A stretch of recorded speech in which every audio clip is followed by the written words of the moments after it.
This is Hannibal here from thehannibaltv.com with none other than former ECW World Champion, former WWE WCW NWA Superstar, Shane Douglas. How are you doing today, sir? Good, brother. What's going on, man? Well, I'm back in Canada now where we're still on full lockdown until August here in Ontario. Till August? I know you're at an event.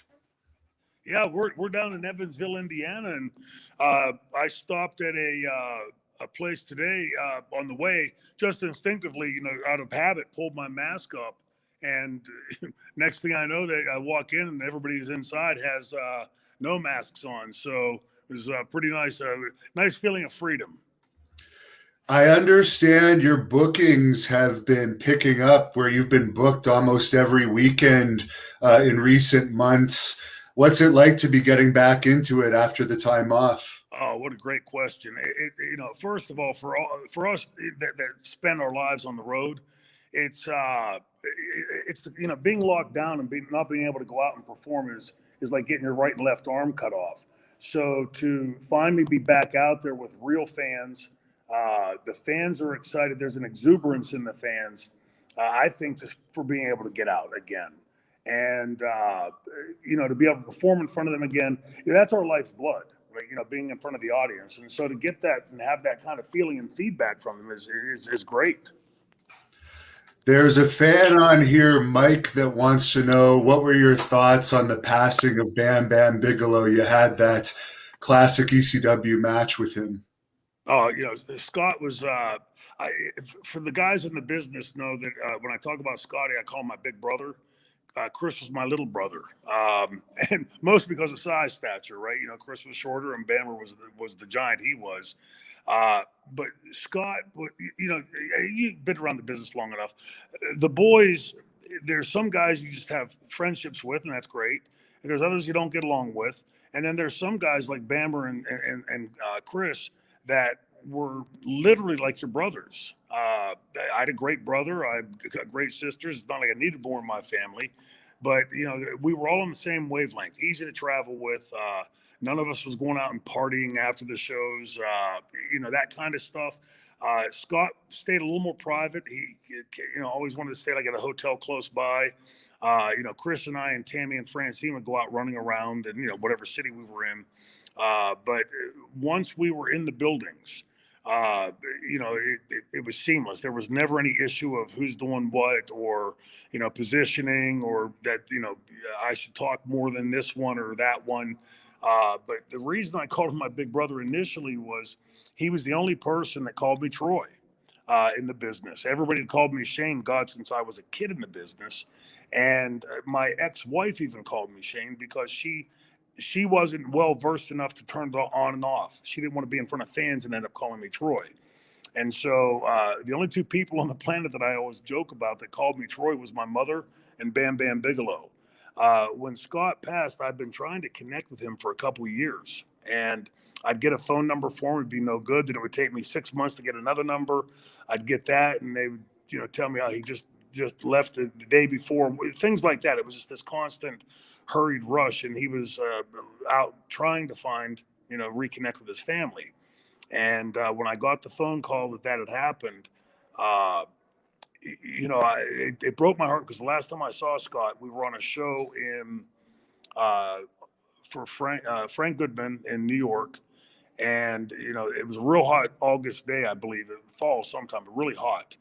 And I looked down and Scott was dragging his bag. And, you've ever seen someone that's had their soul sucked out of them.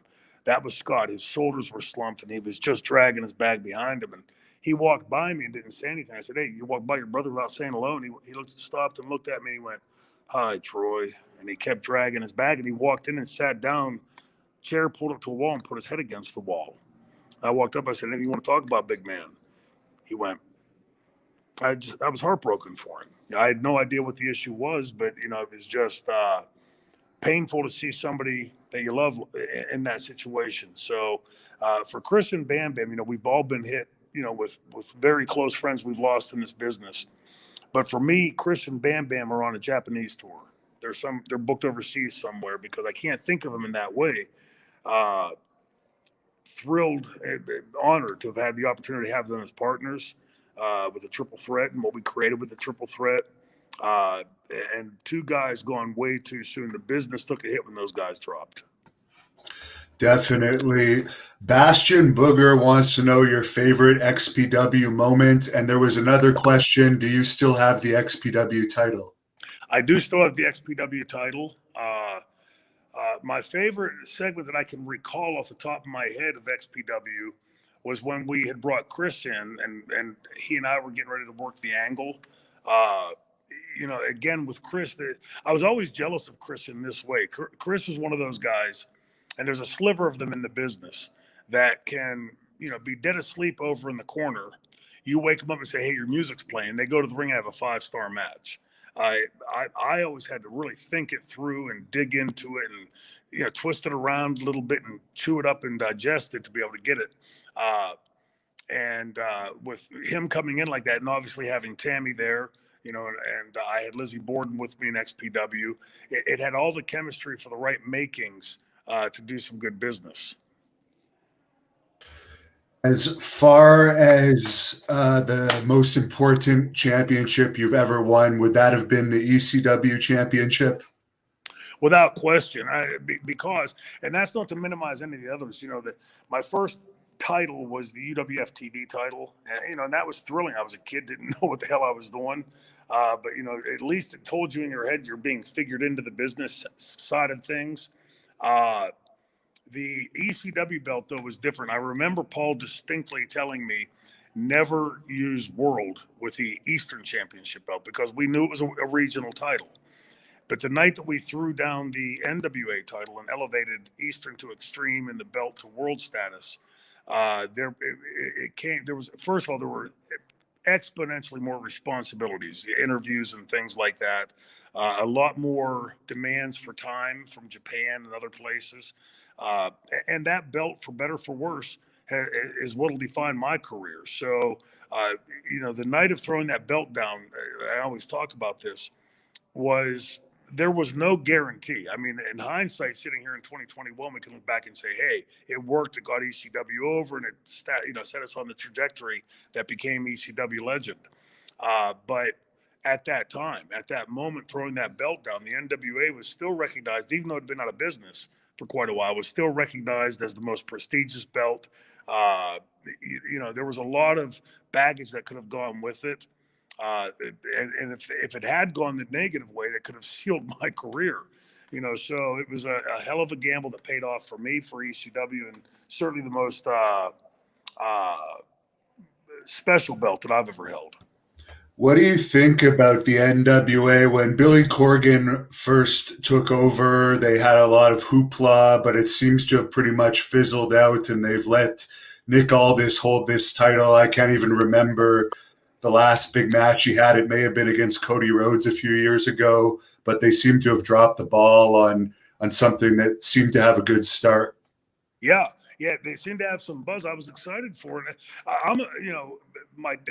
The thing with the NWA belt aside, that was an angle that we used in ECW. But for the legacy of NWA and for the boys, I'm a firm believer that a rising tide rises all ships. So when I heard that Corgan had bought it, I had some expectations. And what I was seeing, the few times that I would see it on YouTube, it had a different feel to it a bit, beckoning backwards in some ways. But then, like, my recollection of it is then the Jim Cornette thing hit and they fired him, and then the pandemic hit, and like you said, it sort of fizzled out. But when I came into the business or started getting into the business, there were, I think, 36 or 7 promotions still around the country. And so that meant I could get told no 35 times and still get a job.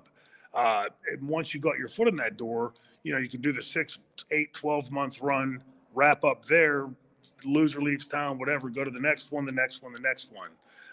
I'd always heard, I'd never confirmed the numbers, but I'd always heard at one point there were 10,000 wrestlers employed in the United States at that time. Probably true or thereabouts with independents, et cetera.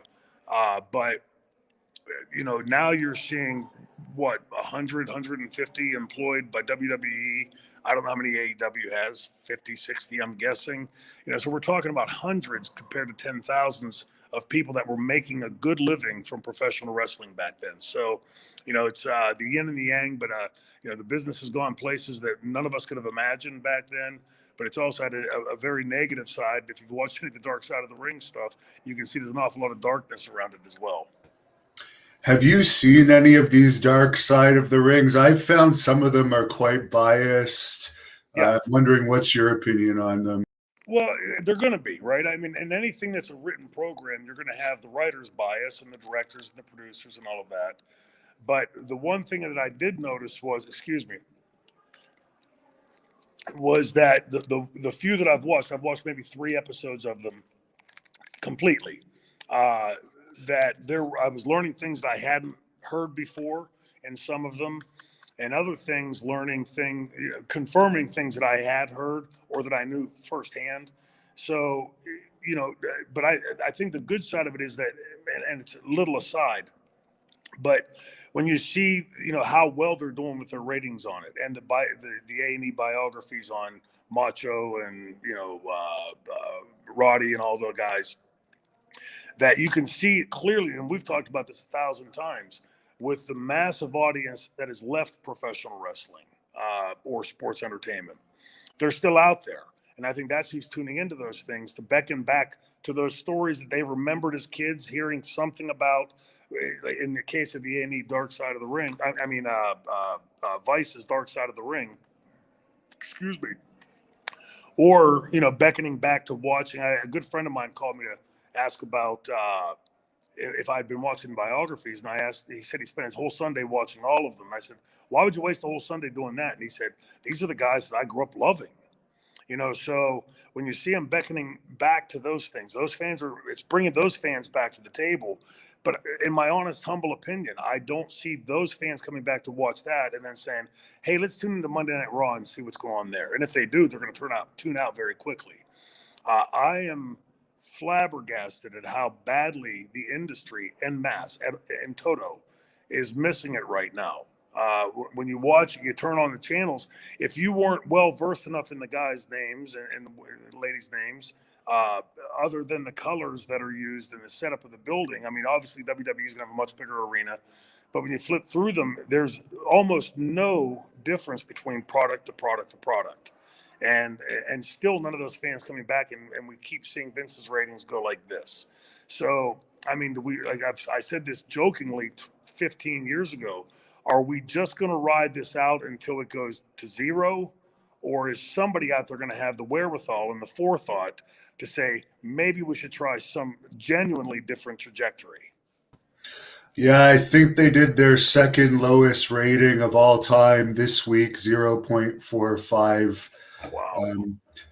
The A&E documentary last week was on the Warrior, and they had the Vice one on the Warrior this week. Did you ever have any interactions with him over the years? I did. I got along quite well with Jim. I think in part because I was still a young kid at that time, right? Just, making my way in the business in 90, still climbing up that ladder somewhat. And I think he found like sort of a kindred spirit. I found him to be a very self-isolating person, very intelligent. When you talk to him,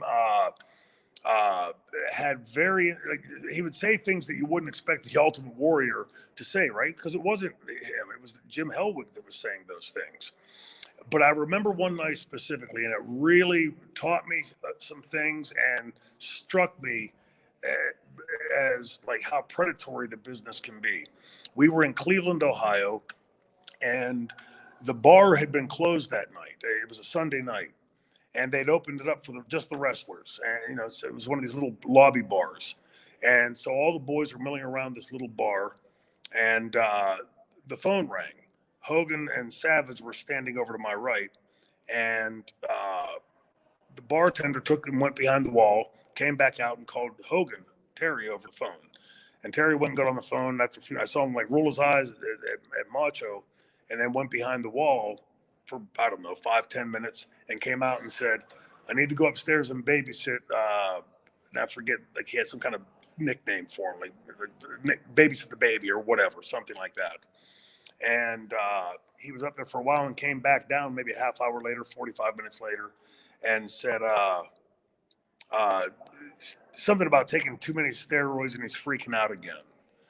So, like, to me, now looking back, I took that as here's a young guy who's not clearly ready for the spotlight or able to handle the spotlight.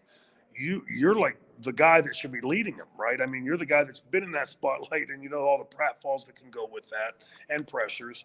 So maybe guide him a little bit. And I quickly realized in my head they don't want to. They're hoping that he flounders so that Vince says, "What? Okay, Terry, let's put you back in spot or whoever."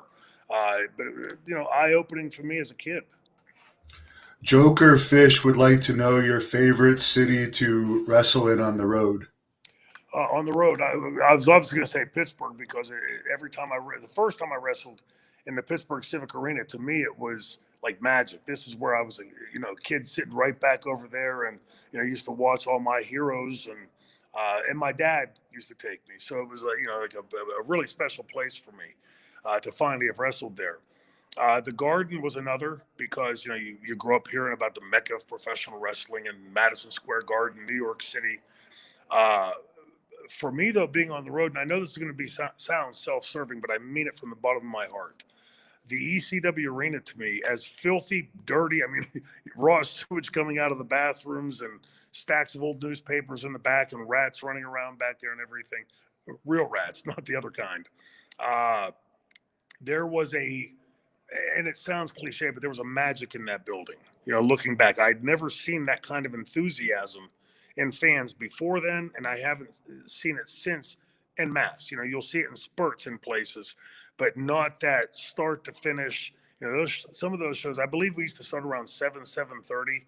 It was rare that in the main event I would go to the ring before midnight. So those were some pretty damn long shows, and I don't remember the fans ever getting tired or not being as enthusiastic as they were. So there were, you know, again, it sounds like I'm just saying that because, you know, of my ECW connection, but there was something genuinely different there in that building. Bryce Boudreau would like to know about the Cookie Gate situation from TNA. I'm not familiar with that myself. Oh, okay. That was, we were trying to be nice. Right, we were at TNA taping one day, and his name will come to me in a second. He had come from the WWF and had, you know, done their vignettes and things. And he came into the production meeting and said, "Hey, we just heard WWF is going to be filming a commercial in the studio next to ours." So, you know, right away, all of our gremlin horns came out, right? And how can we maximize this? And we quickly settled on, you know, let's take trays of cookies and balloons and welcome our brothers into Universal Studios. They were outside waiting, and I remember Flair had on like a George Washington wig or something. It was really strange. They were all outside eating lunch. And we came from several different angles. We came from the back side of the building, directly across from our building, from across the street from their building, and all with TV crews, and walking in with trays of cookies and balloons for everybody. And as soon as they saw us, they wigged the hell out like we were like radioactive or something. They all started jumping up and running back into the studio. John, I forget his last name, the big security guy, when I went to him with my life, "Hey, John, welcome to Universal Studios." And he literally threw himself into the wall, like I was going to stab him or something. And, you know, we sat and watched them. And of course, after a few minutes, they were all gone. We left. They had threatened to call security or something stupid like that. And now when we filmed them, this was all in the public area in Universal Studios. We'd never entered their studio, and they never entered ours. But right after, they sent somebody over and threatened a lawsuit if we used any of that footage. And, you know, people like me and Jeff Jarrett were telling Dixie, it's public area, Dixie, they can't do anything about it. And in typical Dixie fashion, she acquiesced, right? She dropped the footage. To my knowledge, I don't know if it's ever been, I know TNA never used it. I'm sure it's probably in some place or form leaked out somewhere. But you know, that was the kind of thing that at that time I think could have adapting that kind of, you know, FTW attitude for TNA would have been a good thing, because we were still very, very much the small upstart. So after I'd left and I seen Dixie, I'm talking about, you know, the coming wars, you know, renewal of the Monday Night Wars and all of that, you knew it was going to be a massacre. You know, they were nowhere near ready for that. And but that one day with the Cookie Gate, had they followed that trajectory a little bit, who knows where it would have gone and you know what it might have done. My take from ECW is wrestling fans like to see that little bit of in your face, but you got to be ready you got to be ready to run when that time comes. Donnie has a follow-up question to that fits in pretty well. If you were a promoter, which you have been numerous times in your career, what would you change about wrestling? We just doubled the size of the show. Actually, pretty simple, right? You know, you've got, and again, these are all going to sound very trite, but they're not, because it's become rocket science. You clearly defined characters, clearly written storylines, clear objectives in what you're trying to gain. And I would pull a lot of Bill Watts stuff, right? And people have heard me talk about Watts over the years, you know, often in the negative light, but I don't tell them those stories for that reason. I tell it because it forced me to learn my craft. If you know, like for instance, when the empty arena thing hit, right? That's a curveball to anybody. If I was promoting then, I would put in the same thing. You know, tough to figure out how do you make this show compelling.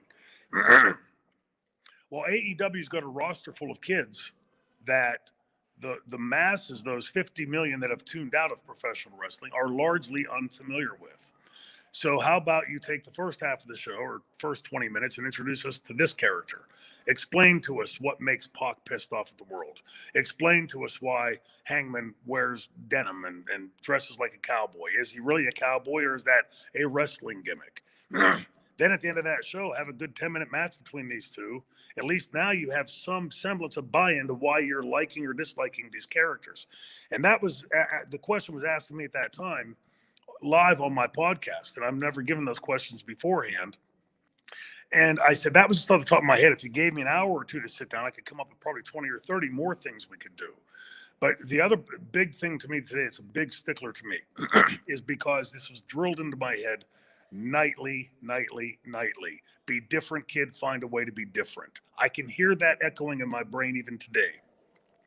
When I turn on the shows today, the buck 80, buck 90, well-built abs, a little bit of facial hair, tattoos, same bicycle trunks, some artwork on the bicycle trunks. The only difference is they're different colors, right? Or their hair might be a different color. But wrestler A looks like wrestler B, looks like wrestler C, D, E, F, and G. It's vanilla, old-fashioned vanilla, vanilla bean, vanilla flambe. It's all vanilla. You know, find a way to be different.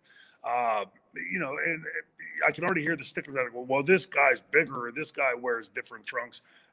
And Matt, I'm talking from start to finish of the show. And it perplexes me as to why somebody in the back isn't seeing this and making those changes. For the fans that don't or aren't familiar with me, I am a professional wrestling mark. I love good professional wrestling. Underscore the word good. So there's all these years I'm dying and waiting, like with these kids, jaw-dropping athleticism. What would they create if we could snap our fingers, find a time machine, and take them back to when I was a kid coming into the business? And literally everybody in that dressing room is a future Hall of Famer or legend or icon. And then you got Bill Watts, the cowboy, you know, with his ways back then. My guess is with their athleticism, they would create magic. And the mark in me keeps holding my breath and crossing my fingers. Please, please, please get it right. And then Steamboat said it best last week at a seminar I was sitting in. I love listening to him. He said the kids start the match here and they take it here. Exact opposite. It should be here to here. And, you know, they start the match off with, if it ain't punch kick, it's backflip and, running 1,000,000 miles an hour. Well, once you've done that, where do you go with that? How do you top it? How do you keep that? As Steamboat used to teach, segues, the small things making the big things important.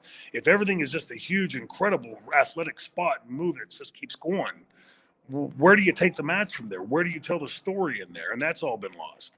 So, sadly, the longer we go staying off the rails, like I would call it, each of us is getting fatter. Each of us is getting older. We lost New Jack a few weeks ago. Tracy Smothers, one of the great unsung trainers of our business. In 10, 15, 20, 25 years, will anybody still be around that can even teach it, that even understands it? So I think our business is in a real precarious position right now. Back when I was a kid, used to have roller derby, and then right after roller derby would be studio wrestling. Well, when's the last time you saw roller derby on television, right? It went extinct and they tried to bring it back a couple times, never gets back over. It didn't change with the times, it didn't adapt. And when they tried the last incarnation, they had gotten so far away from what roller derby had been that none of those fans came back. I think we're in that same crossroads right now, that if we don't start to push it back, to get it back to some semblance of storytelling, believable characters, well-defined characters, and just some common sense to the business, that our kids will be saying 20 years from now, 30 years from now, hey, remember when we were kids and they used to have this thing on called professional wrestling where they wore boots and tights and would go to the ring and bounce off the ropes? That's what we'll get in 25 years. You mentioned the passing of New Jack. A couple fans on here have wanted to know your opinion on that. Oh, about his passing, was heartbroken when I heard it. Wasn't shocked. Right, Jack lived, as the fans all know, he lived fast and he lived hard. But Jack was one of the ingredients of many that went into ECW that made it so special and so different. He used to come back from the ring and his heart would be beating 1,000,000 miles an hour, and he'd collapse in the dressing room. Tell him, dude, stop. Do it. There's a different way you can do this, and not. When you're 25 and all the kids out there listening to this, please listen to this.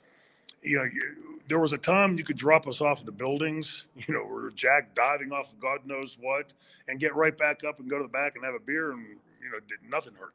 But what you do when you're 25 or 35 comes with you to when you're 50, 55, 60. And if you did a little too much back then, it could get you now. The old saying, you are what you eat, right? It's your body's your temple, that sort of thing. And I know that all sounds corny and sort of stupid, but other than the OxyContin, drugs were never my deal. And I can probably count on my fingers and toes how many times in my life I've been legally drunk. I don't like the feeling. I like having a couple drinks with my friends and shooting the shit with my friends. I just don't like the feeling of being inebriated and, the bed spins and all of that. So my experience of partying on the road is vastly different from the majority of the people partying on the road. More times than not, I was up in my room either with Francine at that period or with whoever I was traveling with at the time, and either sleeping before they got back after the bar closed or watching ESPN or HBO or something. New Jack's passing, again, it sounds like cliches. There's been so many things said. There will never be another New Jack, right? When I watched the Vice segment on him, I've known Jack since, let me think, 96 or 7. So quite a while, a quarter century or better. There were things in there that I learned. Remember I said earlier that I learned I didn't know previously. I was completely unaware of his upbringing. You'd hear Jack say some of those things in his promos. And to be honest with you, when Jack got to the building, you weren't quite sure where Jerome Young dropped off and New Jack picked up. They became sort of one and the same. But I did have the kind of relationship with Jack that mostly was forged later in TNA, where he and I would sit in hotel rooms and just BS for a couple hours and, no partying or anything, just sitting there and bullshitting, and got to see a completely different side of him than what the cameras see or what we saw in the ECW dressing room. And, there was a damn good guy under that, but a damn good guy that you didn't want to fool with. And I the way I liken it in my head is that New Jack was the front that Jerome Young put up to protect him from all that stuff that we heard in the Vice Dark Side of the Ring, and and that was a legit thing. Jack wasn't just going to walk, be the guy that barked. He also had a bite to go with that if it had to. But he and I, would joke around and say things in the dressing room to each other that most people would find distasteful or politically incorrect by today's standards. But that's the kind of relationship that we had. We were brothers. And, that just, again, a little sidebar for me. I think that's where our world right now and all the craziness that we're seeing, you're still living through a shutdown up there in Canada, is, I'm a political scientist, right? I taught it for 7 years. I've spent my adult life learning it. But believe it or not, as much as I love politics, there are times that I don't want politics. If I turn on wrestling, I don't give a rat's ass what your politics are. If I turn on a football game, a basketball game, I want to watch football, basketball, wrestling, racing, whatever. There's a place for politics and there's places for not politics. Most people want to turn on sports to get away from all that insanity, and yet it's being bled in. You're one of the boys, so being in the dressing room is a completely different world.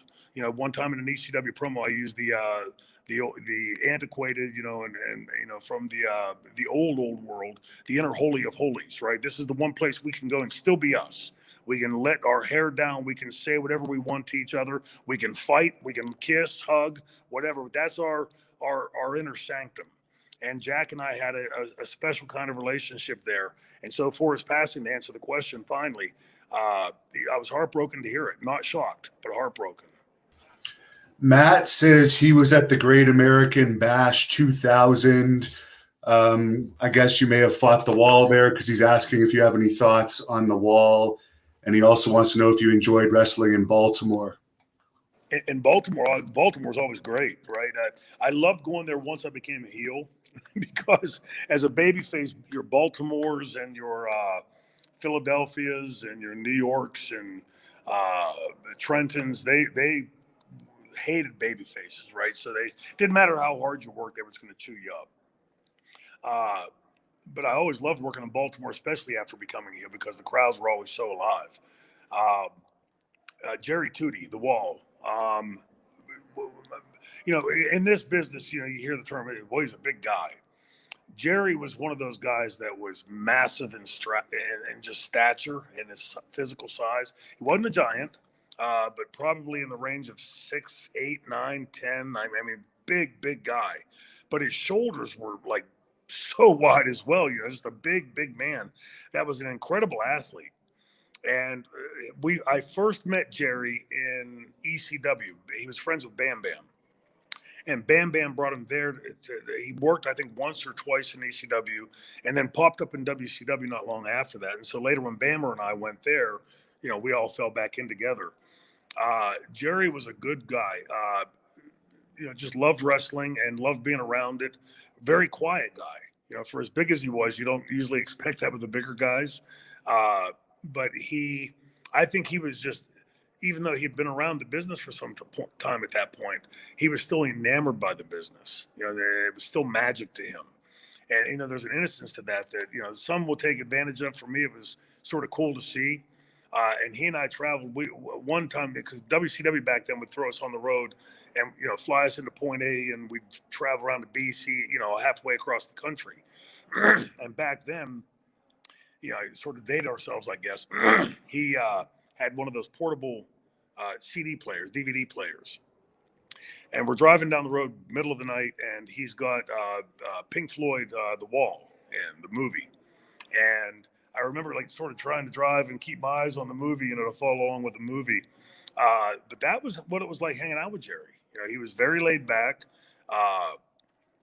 Wasn't much into the partying scene as far as going out and drinking and that kind of thing. I'd heard things, other people saying, well, he likes to do this or that. I never saw that in him. I rarely saw that in him, right? You always see the guys imbibing here and there, some a lot, some not so much. But Jerry was one of the guys not so much. And I don't know if it was just something he kayfabed from me or if it was more genuine as to what I was seeing. When I had heard that he had committed suicide, I believe it was suicide, I was devastated because, I always say about the guys, uh, we have a lot of acquaintances in the business, right? And an awful lot of people that, that say they're friends, say they love you, and then as soon as you're out of the territory, you never hear from them again. But each of us has a handful of guys that we get close to in the business. And for me, I always felt like people like Jerry, that if they, whatever kind of problems you're having, there's always an answer, right? It may not be right there in front of you. But like just in a match, you and I are going to come up with a much better match than I would or you would. Same thing here. I just wish like hell he had reached out and talked to anybody before doing something like that. Kale has a question for you. What are your thoughts on Buff Bagwell's latest arrest and the issues he's been dealing with? Yeah, same thing. Same sentiments as I just said about Jerry. Right? We know how this story ends. We've seen this movie enough. It's like watching, pro wrestling episode 943. Right? I know how it ends. Buff and I were kids in the business. I mean, babies in the business coming in. But I've also had, because of the OxyContin, have some experience with that. Wish I didn't, but I know what an awful road it is and how seemingly impossible it is to get clean, to get away from that. But honestly, when you reach this stage of it, and the last I took OxyContin was December 22nd, 2005. Would never touch that shit again. If you put $1 million on the table, and I'd think about it because it's a lot of money, but then I'd eventually tell you to shove it up. You know what? It should have killed me, and damn near did. So when I see a friend and a brother and a co-worker going through that same thing, it's hard work. But hard work is not something professional wrestlers shy away from. Being on the road is damn hard work. Building a physique like Buff has is damn hard work. So it's just hard work of a different kind. But like my thinking on it is, you hear people say stuff like, I want to, leave a pretty corpse. Not me, brother. I want people to walk up to that casket and say, holy shit, how old was that dude? I want to leave a dried up, shriveled up, wrinkled up husk when I'm gone. For me, and I know it sounds corny, I just shared this with another friend here recently. When I finally got off the OxyContin, 5 years of my life had been spent pretty much 24/7 thinking about OxyContin. How much do I have left? When do I need my next script? How am I going to get my next script? It was like a prison sentence. True, they talk about the insanity of addiction, and doing the same thing over and over again, and for some reason expecting a different outcome. I hope, and if Buff needs to reach out, please do. I'm concerned because again, we know how that movie ends, and Buff's one of the good guys, and when we both were kids, neither of us were doing that kind of crap, right? And the business takes the pressures and the injuries, etc. Easy enough to understand how it happens, but now that we've reached this stage of our life, it used to be like you laugh at the guys that took too many pills and were falling down and stuff like that, but they were safe, right? They're around the boys, safe as they're going to be in that situation. But now when you see this bleeding out into the larger world, I'm just so thankful for Marcus, knowing him like I know him, that he didn't hurt somebody else. Because it sounds to me like just reading that report that could have been pretty disastrous. And I'm pretty sure that like me, if I would ever do something stupid and cause somebody else to be hurt, let alone die, that would destroy me. So I hope that he seeks whatever help he needs, deals with whatever legal issues he needs to with this, but puts this as a distant memory. Like there's a side of life that honestly, once I got off the OxyContin, and the friend that I shared this with recently, I said, I know this sounds weird as hell, but I was suddenly noticing things that I hadn't paid attention to since I was a kid. Sunrises, sunsets, the smell of cut grass that I love. Walking through the woods and seeing some wild flowers grow over there. Corny, almost like rainbows, lollipops, and unicorns, right? But for 5 years, it was nothing but OxyContin, OxyContin, OxyContin. Now I'm seeing these types of things that are pretty damn beautiful. That there's an incredible world out there. It's because we don't have wrestling anymore as our primary source of attention or affection. There's an awful lot of world out there to interact with, and I hope and pray that Buff takes that route. Michael would like to know if you have any Rick Rude stories. Oh yeah, a million of them. First of all, for anybody that was well versed in Rick Rude, I think you can see a lot of similarities in the franchise character. That was homage for me because I was a huge Rick Rude mark.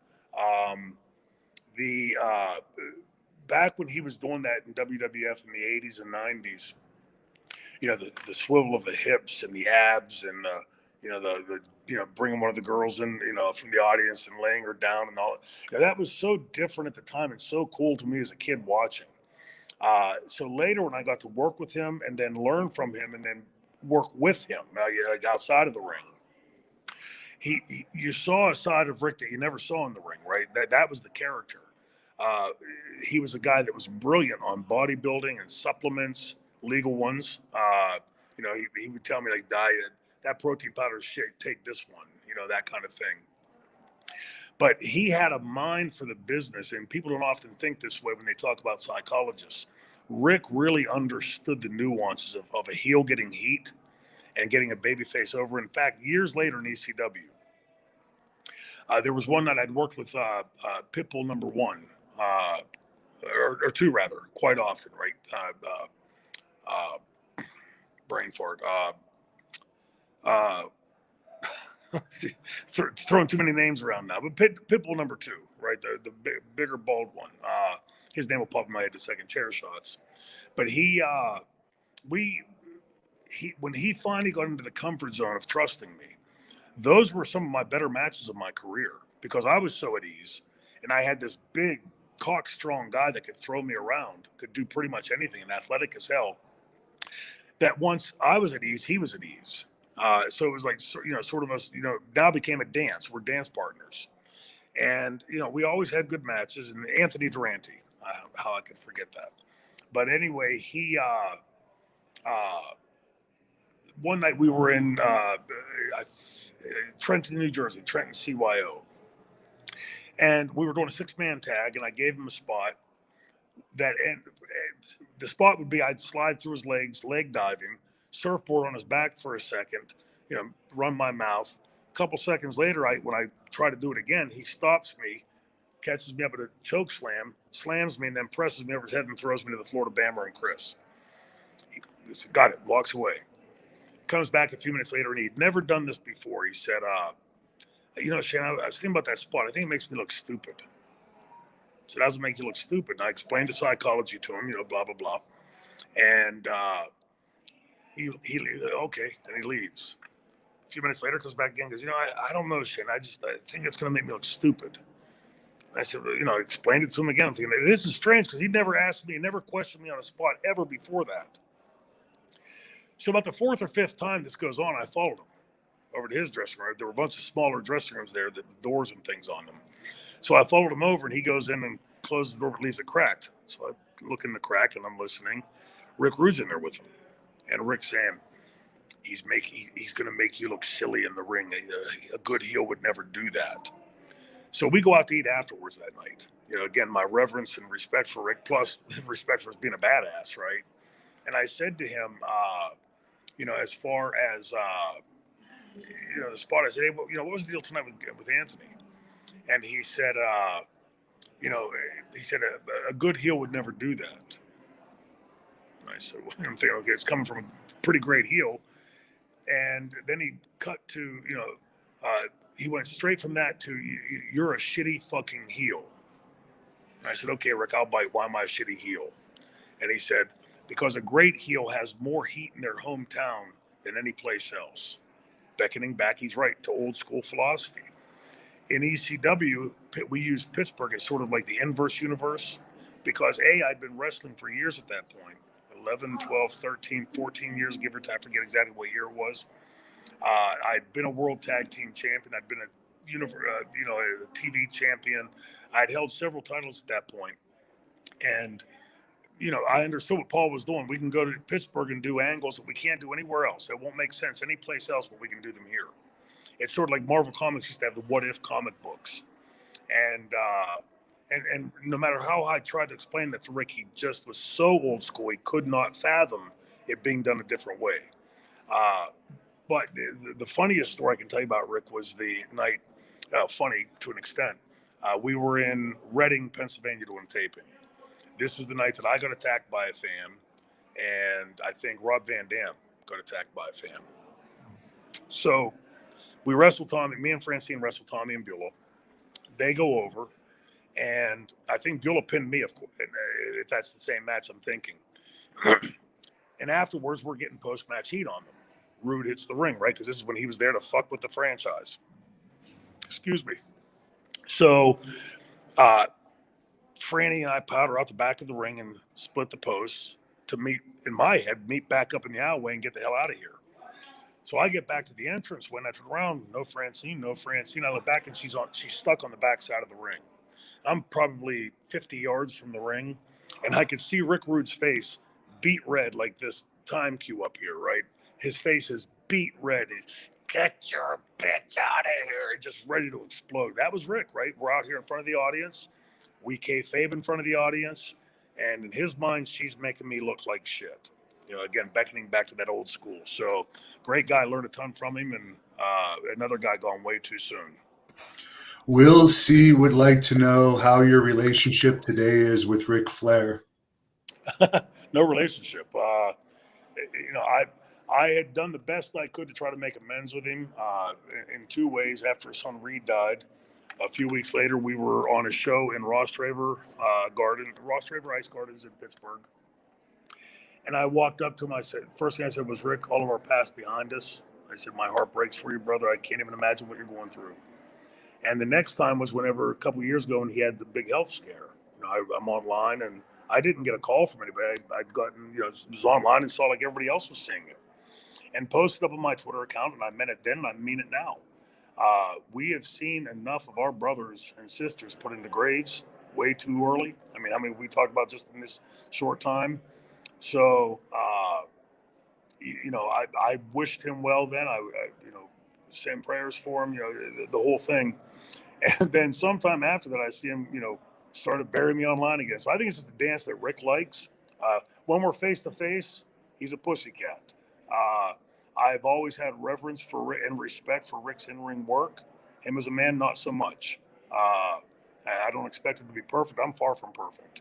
But I do expect, just like it was done to him, somebody handed him the knowledge of wrestling, and I expected the same thing as a kid. I try to do the same thing today in passing on that knowledge to other people. So no relationship, which I think is sort of a shame, right? To me, that was 25 years ago or longer. I got bigger things to worry about, like a hangnail. That's more day to day to me than worried about Ric Flair or anybody else in or out of the business. Now, there's about 10 minutes left. Do you want to hold this off for another time, or do you have time to finish it? Yeah, we better finish it off. Hold off. I may be able to do it after we get done. Right, they open the doors. So if I can get back in here once the fans get in, after we have to do this appearance, I'll throw you a hit. Sounds good. Is there anything you want to plug for the fans that aren't going to see the second part for whatever reason before we close it? Yes, pretty excited about it. We have a new thing we're going to be launching here very shortly. A great fan has come to us with the idea of doing sort of a one-stop shopping for ECW. So if you want a Francine memorabilia, Sandman memorabilia, franchise memorabilia, all in one site, we're going to have some original content there. In fact, quite a amount of original content. It's foreverfan.club. Foreverfan.club. I think it's launched, but they're going to be upgrading it here very shortly. So there's going to be a great big announcement about it coming up at foreverfan.club. And I think the fans that miss ECW are going to love some of the stuff they see there.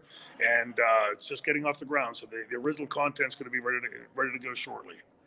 And you know what? Let's just save the last 10 minutes for whenever we reschedule whatever match you're going to have against the Blood Hunter down the road. We'll do it then, and we'll end it today. So we'll let you close this with whatever promo you want to use to close this. Hey, always appreciate being on with Hannibal TV. One of the guys that has real questions, true information to get here. For an old guy like me, getting the same question over and over again, don't like it. Always love coming on Hannibal TV. Support him. Support Hannibal TV and everything he's got. All of his guests on here. Triple threat, baby. Thank you for watching the Hannibal TV.